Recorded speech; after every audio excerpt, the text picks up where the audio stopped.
Kaamera käib.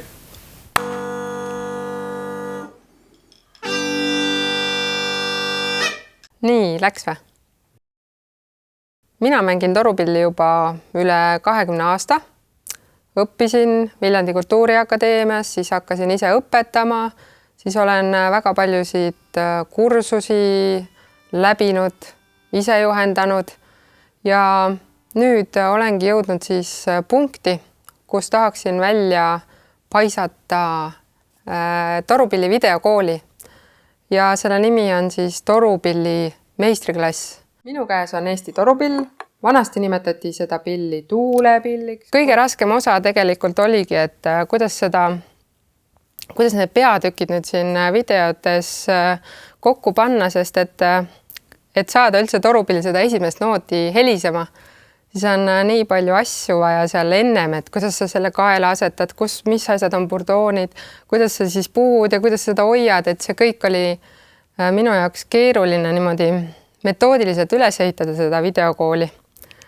On 2 gruppi, siis on videod, mis on enne torupilli mängimist. Seal on siis hingamine, surve hoidmine, kuidas ise oled vaba, torupilli osad. Ja teine grupp videosid on siis järjest sammud, et kui sa võtad torupilli nüüd kätte, kuidas sa puhud õhku täis, surve hoidmine, sõrmede asend, väike toenäpp, kuni sinnamaani, kus sa saad esimese loo mängida. Siis sinna videokooli juurde olen mõelnud ka peatüki, kus on häälestamisest, torupilli häälestamisest. Seda oli muidugi keeruline kokku rääkida, sest et torupilli häälestamine nõuab ikkagi aega ja kogemust, aga seal on see olemas. Siis eraldi peatükina on veel torupilli skaalad, kõik heliread, mida saab tänapäeva Eesti torupillil mängida. Ja veel ka selline väikene abimaterjal, et kui mängid pilli, et kui midagi juhtub, et sa saaksid nagu hinnata, et kas nüüd on torupillis viga või on mängijas viga, sest torupill on meistri tehtud käsitööpill ja selle pilli hingeelu on alati selline ettearvamatu, et kui sa seda mängid, siis ei pruugi olla viga isegi mitte mängijas.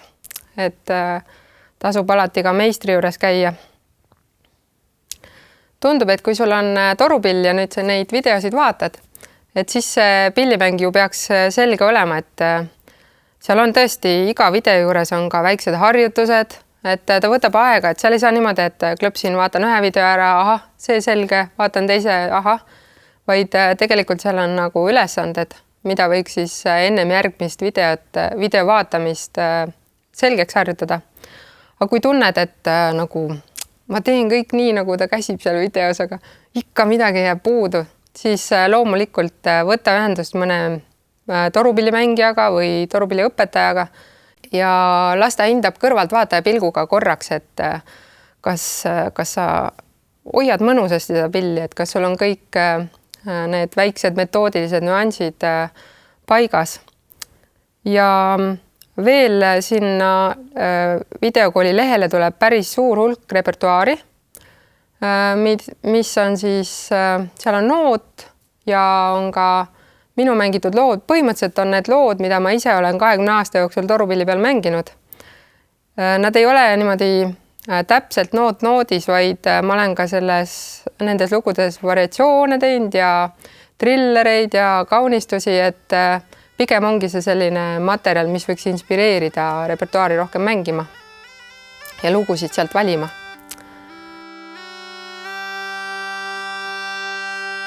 Ma loodan, et see torupilli meistriklass annab inspiratsiooni inimestele osta torupill, hakata seda õppima ja et kostuks üle Eesti kõikidest majapidamistest üks mõnus torupilli üürgamine.